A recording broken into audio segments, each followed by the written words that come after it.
Hello and welcome to IS Primers.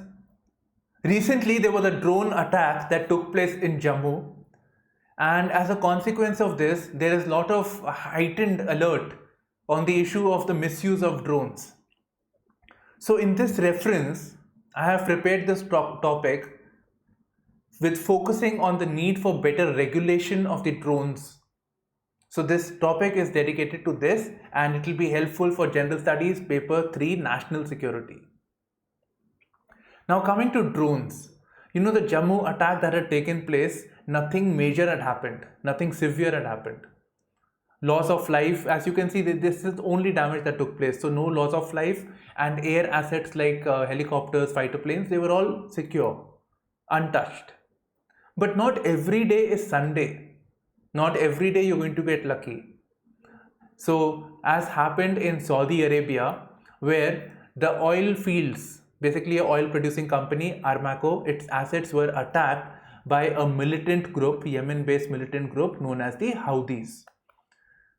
So this is sponsored by Iran, an arch rival of Saudi Arabia. So they did this with the help of the drone. This is the drone that they identified, they are investigating it. So the drones can be used for organizing terror attacks. This is amply clear. But the drones are also being used for smuggling of narcotics and smuggling of weapons and ammunitions. So this has been, flagged by the international agencies, including the paramilitary forces on ground. So BSF, etc. have raised concerns over this. And then the drones, like in the marriages, the drones have those cameras. So the drones can be used, even small drones, for surveillance and information gathering. And when it comes to drones, there is a concerning factor. It is unlike any other attack because drones have an advantage of low cost. Drones can be acquired by almost anybody. Yes, there are sophisticated drones that are used by the military organizations like USA, which is targeting the militants. But then there are also nano drones, which can be acquired from the market or the ones that are used in the marriage halls. So those drones can be used by the anti-national elements, by the militant groups, or across the border. Across the border they should use better actually. So low cost. And there is also, when it comes to low cost, infrastructure that is required for organizing that strike will be much simpler. And loss of life will also be less because the suicide attacks, people do not have to actually put bombs on their, on the chest. They can simply put it on the drone and fly it with the help of a remote. So it's much more easy, much more convenient to organize an attack. And apart from that, as I said earlier, across the border and within India, the drones can be utilized. The drones have this benefit of versatility. Drones can be used anywhere. It's so small, it's compact. It can be used anywhere, anytime, anyone. And it can pose to be a major national security risk. Imagine providing security to a major leader. The leader can be attacked very easily. This recent series also, Family Man season 2, right? So they were using this plane and plane could be identified, but the drone is such a small thing. So imagine what it would have been for those characters over there. So these are the concerns associated with the drones. And as a consequence of this, there is a need to have a policy, there is a need to have a well-defined doctrine when it comes to drones. So in this one, we are going to do certain measures, certain recommendations that have come to light, especially after the Jammu drone attack. Very recently, 2021 only, there was a new set of rules that were given by the DGCA, the aviation body, the regulator for the aviation sector. So they came up with a new set of rules for drones, and some of them which are of concern. It has the provision of identification and transfer of unmanned aircraft. Each drone, be it a nano drone, the small ones that we're talking about, or small, big, whichever drone, they will have a unique identification number. So from that we can understand who is the owner of the drone. And there is also provision of transfer of the UIN from one person to the other. So this provision is there, thankfully. Other provision with reference to security is it defines the norms for identification ID. It prescribes the set of standards such as geofencing capability, basically limiting the geography within which the drone can fly. So virtually it can do that. So it should have that capability.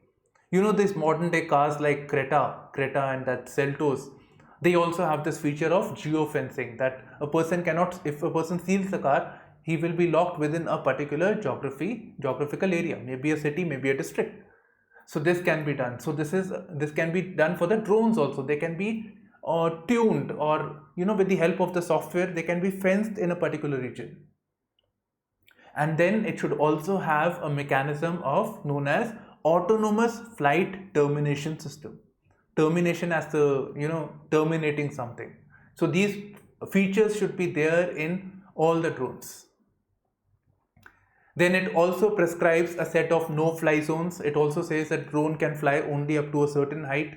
There is a risk of a drone hitting into the fighter planes, hitting into any plane actually. So there is this concern. So there are certain areas that are prohibited. So where drones cannot fly, and if the drones fly, there will be a penalty. And drone pilots are required to have licensing. Licenses are required. Now this has an advantage. One hand, we will know the owner. We will be able to regulate the ownership of drones. And on the other hand, it will ensure that there is some sort of training being done. Only trained people can operate drones. But in this regard, it is important to mention that nano drones have been exempted. So nano drones can be owned and operated by anybody. That relaxation is there. And this is very serious, because nano drones can also be used for the terror attacks, as was done earlier. So those small quadcopters, for them also this regulation should be introduced. So this is very, very important.